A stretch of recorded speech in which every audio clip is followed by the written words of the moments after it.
Hello, Puffheads! Welcome back to the channel. So, again, as you can see from the title, today's video is going to be a list of ways to help people transition into veganism. Now, obviously, that can mean a lot of things. I mean, this list to you is going to be very different than it is to anyone else because we all follow different diets already.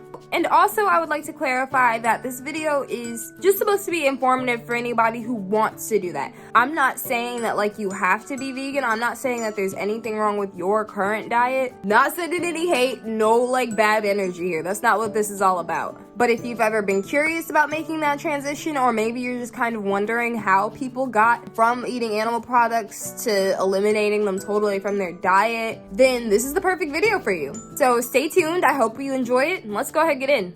Alright, so I made this video kind of with the intention of doing more than just 5 transitional tips, but after playing around with my outline and everything that I have for this video, I realized that that's probably the best approach. I got it pretty well narrowed down, and plus I think it's a lot better to just have like a couple of tips, like 5 in your back pocket while you're trying to change like your whole entire like diet and lifestyle, rather than having like a list of like 50 things that you're like trying to remember. This is a really good basis. This is a great starting point. So the first tip that I have on this list is to eat your vegetables first, which might sound a little bit silly, might sound like it's not actually gonna do anything, but this one is super good because 1, it's gonna get your body used to filling up on plants and vegetables, and 2, obviously by the time that you get to the meat, you're not gonna be as full. So even if you are still a bit hungry and you do still wanna keep eating, most of your stomach is already gonna be filled with plants. So finish the job with whatever you prefer, but starting off the meal process with fruits, vegetables, or plant, that'll do you a lot of good in the long run, and then it won't be like so much of a shock when you take the meat completely off of your plate. So that's my tip number 1. The second tip that I have here today is to keep really easy vegan recipes in your repertoire. I mean, you can write them down and like pin them onto your fridge with a magnet, or you can like keep them in like your phone notes, whatever you prefer. But keeping those simple vegan recipes around, and I'm talking like 3 ingredients or less, that will help you memorize those, and then whenever you're in the kitchen and you can't think of what to eat, those will be the first things that start to come to mind. So some of my super quick, easy meals I like to eat, I keep rice in the house always because I'm obsessed with rice. I mean, you can put some salt, pepper, cilantro, and lime juice in that and call it rice. You can do like a veggie spaghetti. I also keep any type of beans you can think of. And one of my favorite things to eat when I don't feel like cooking is literally just a can of baked beans. Of course, check the label, make sure that they're vegan. Don't ever pick something up that's like beans or like rice, just something like that you would assume, like, how could they possibly mess this up? Like, what animal products did you need to make beans? I promise you they will find some way to do it. Literally, there's animal products in so many things. People look at me so weird because I check the ingredients of everything, and I'm like, y'all, like, you'd be surprised. So just keeping quick things around the house is like life-changing. I don't know what you all like, so I don't want to spit out like more of my suggestions and then like out myself as a weirdo. I was gonna be like, oh, grab like a baked potato and cover that in baked beans. I don't know y'all's life. That's one of my favorite things to eat, even if I wasn't a vegan, was some baked potato topped with some baked beans. That's all I need to be happy.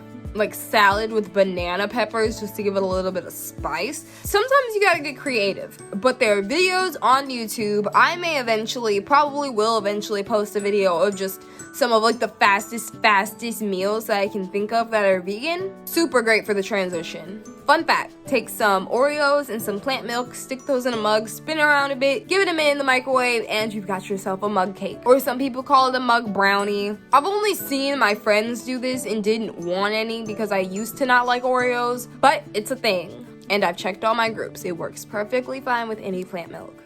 Okay, number 3 is to substitute what you have for vegan items. But when I say that, I'm referring specifically to butter, mayonnaise. I mean, just picking up the vegan version of like, let's say baked beans. Like the baked beans that I have right now are labeled vegetarian. They're vegan, but they're labeled vegetarian. Just stuff like that. I mean, that's so easy that you don't even have to like sit there and be turning things around and like looking through like all the deep ingredients and everything like we be having to do. That's easy because it'll say right on the smack dab front of these things that they're vegan substitutes. And the thing about these particular items is that it's things that you don't eat alone. You don't eat mayonnaise alone. You might eat mayonnaise alone. I'm not judging you. One of my best friends on this earth eats mayonnaise. So, like, child, do you. I'm not here to judge. But you're not gonna eat those alone. And when you've got things that you don't eat alone, or you don't even necessarily taste alone because you blend those tastes, you truly do not notice. Like, I really try hard not to say that, because a lot of my people will be like, oh, it doesn't, like, oh, you can't notice?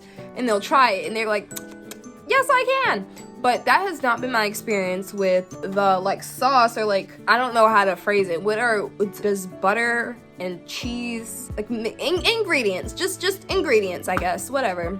I'll use Hellmann's mayonnaise, which I have not tried by itself, like a little spoonful taste or anything like that. However, the smell was enough for me to be like, oh yeah. The texture's off. It's not, like, even half as thick as regular mayonnaise, which does kind of throw me off a bit, but you don't notice it. Like, I notice that while I'm spreading, and I'll be like, I'm kind of weird, and then I'll add, like, maybe an extra layer or two of it, but it just still tastes like mayonnaise on my sandwiches. Now, the vegan butter that I use, I Can't Believe It's Not Butter's brand, and I'll expose myself. I'm weird. I've stuck my finger in butter before and enjoyed it. So yeah, you know what? If I ain't judging y'all, y'all don't judge me. Cannot tell the difference, even when you eat it alone. And be mindful when you do that before I move on to the next one, because I don't want y'all being like, oh, I just got a whole bunch of vegan sandwich meat and it tasted awful, and you said it wasn't gonna taste any different. Because I'm trying to be as specific as I possibly can. Don't go buying no vegan sandwich meats if you are not vegan. Like, I'm just gonna straight up say that. Because if you've still got the taste of ham in your mouth, and you've still got the taste of, like, turkey in your mouth, and honestly, even if you've never eaten those things a day in your life, vegan meat is quite hit or miss. There's some brands that I won't even touch, and like 90% of the vegan meat that I eat, I have to inject that stuff with, like, seasonings and butter, and then cook it and then inject it again for it to taste good. Yeah, don't be up in the store trying to get creative and stuff, not knowing what you're doing. I said Hellmann's mayonnaise. I will say Violife shredded cheese. I will say oat milk. I don't care what brand. Oat milk. Stuff like that. Stuff that you're not even intended to really taste in the first place. That's just supposed to be an enhancer to whatever you're eating. I just wanted to make sure that I am, like, abundantly clear. Alright, y'all, my next tip is to follow as many vegan channels and blogs as you can. Like, there's a bunch of us, and in the community, we're always sharing tips and stuff, like in videos and content and everything. It's really hard not to. If your content that you're putting out is about your vegan diet, then stuff like that's just gonna naturally, like, come with it. I mean, obviously, if you're watching this right now, then you must listen to some vegan channels. But if you can expand that repertoire, probably the more that you have scrolling down your feed or looking on your YouTube, it's probably gonna be better. And there's just so many fun vegan channels on here, y'all. I'm gonna link some of my favorites below. I don't want to leave anybody out.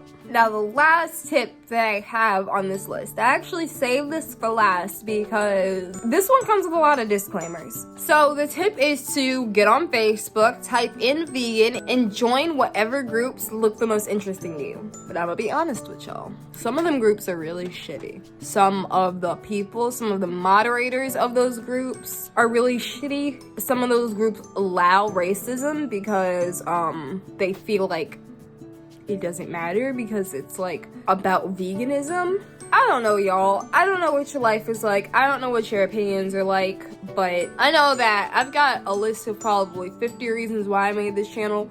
One of them is the fact that there's not a lot of vegan spaces that you can guarantee are gonna be inclusive. And I've seen it all in those groups. I've seen racism, transphobia, homophobia. All of it. So, while that is a tip on my list, of course I'm gonna say do your research. Look at the group rules. Look at what is allowed. Look at what they emphasize. I'm just saying be careful, because you never know. And even the ones that aren't racist, they can still just be really annoying. Like, I had a really bad experience in a group where I was actually banned for no reason, and then, like, the mod team was, like, extremely rude with me, even though they were the ones who made that mistake. So that's what I mean when I say, like admins can be shitty too.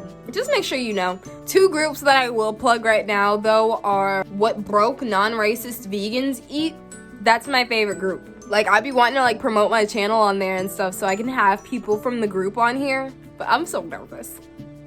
Everybody in there is great. We talk so much crap. And surprisingly, there's a lot less political discussion in that group than there was in the original one that I had to leave. I don't know if this is messy. I don't want to be messy. I'm just now getting on this platform, so I don't want to start it off messy. But that group was actually, like, I guess, like a spin-off, for lack of a better word, of another group, which was just What Broke Vegans Eat. Obviously, due to some of the members and to that entire administration team, a couple of members went and made a subsect of that group because it's a great group. What Broke Vegans Eat. First of all, even if you're not broke, you are broke. So, like, cheapest meals, sign me up, but without the racism. Because apparently we can't just, like, all get along. I am also in a group called Black Vegan Social. Obviously, that group is not for everybody. And if you're wondering why there's groups that are subbed into Black Vegan Social and things like that, it is because of groups like What Broke Vegans Eat, where, like, it is just lawless. And especially in this current political time, I think Black people should have the right to be able to look up vegan recipes without seeing justification for our murders. Like, come on. So there's that one. I can also link more below. Those are just the ones that are on the top of my head. I'd really like to plug the group that I had that issue with recently, but I don't want to send anybody else to that group until I know, like, what is up with that team. But not gonna give them any more of my energy. I'm just gonna say that's a big thing that made a difference on me being a vegan, was to join these groups. I've actually got a lot of friends from these groups, like on my Facebook and everything, where we've like met in, like, the comments and stuff, and we're really vibing, or like making each other laugh and stuff, and we'll just add each other. Those people are great. Those groups can be great. But be mindful. Be mindful, baby. So I know I said I was only going to do 5, but I wanted to add a bonus one that I thought of while I was doing this video. The biggest tip that I can give somebody who is transitioning and thinking about, or maybe even considering a vegan diet, is if you do begin that process, don't beat yourself up, y'all. Because something that they never told me before I started is that, like, nobody is 10 years mistake-free. Because that's just life. There is animal products in everything, just about. Things get tested on animals. Like, it's really, I will venture to say, it's almost impossible to never have any slip up of any kind. As you're first starting your journey, you're gonna get a very basic list of things that are vegan. Based off of that list, you're gonna assume the other things are, and you're gonna realize that they're not, or like maybe you will have been like told, like, oh no, this doesn't have any gelatin in it, but then it actually does. And y'all, I've been there. I've so been there. Taco Bell, they have a burrito, and I used to ask for a bean burrito with rice, lettuce, and guacamole, and that was my meal. I mean, other things, but that was like my main meal. So then somebody was like, oh, it'll probably be easier if you just order like a cheesy bean and rice burrito, no cheese, add lettuce and guacamole. Now, obviously, as you and I are both sitting here, we're like, that's the same amount of things being said out of your mouth. So like, yeah, clearly that wasn't like easier or anything, but I went with it because, like, you know, I don't care. I was like, yeah, totally, it's totally easier. So I would order that with no cheese. It has a creamy jalapeno sauce on it, and like, I got an embarrassing amount of Taco Bell in the beginning of my journey because I'm still learning how to cook. I was quite devastated. We had gotten so much Taco Bell, and I only ever even realized that I'd still to this day be doing it if there wasn't a time that we wanted to order some Taco Bell off of DoorDash. And when they were giving me like the options and everything, it gave me the option for no creamy jalapeno sauce. And I said, creamy jalapeno sauce? Like, I was broken into pieces, but it happens. So I'm not sitting here to say like, oh, make mistakes. It's fine. You're still a vegan. I'm saying that, like, I misspoke. I meant like intentionally making mistakes. Carry on. Just like me, if you've been cooking with a soy sauce that you now realize might not be vegan, you did not even know that you were eating animal products while you were eating the animal products. So basically that's just to say, I can be extremely brutally hard on myself. So I understand that people can be. Don't do that. Don't do that with this, because any step that you're taking in that direction is a wonderful step. So If you slip up a bit, that's perfectly fine. Just keep going and then you'll be good. Alright, y'all, well, I will go ahead and hop off of here. Thank you so much for watching. If you don't follow my main channel, go ahead that way. I just posted a video yesterday of me doing a reaction to Meg Thee Stallion's new music video, Body. So if that's your kind of thing, head that way, go check it out. It's a really good reaction. I guess that's it. I hope everybody has a great, wonderful rest of your day. Follow my main channel, follow me on Instagram for this channel, and I will see y'all back on Turkey Day, fam. Peace out.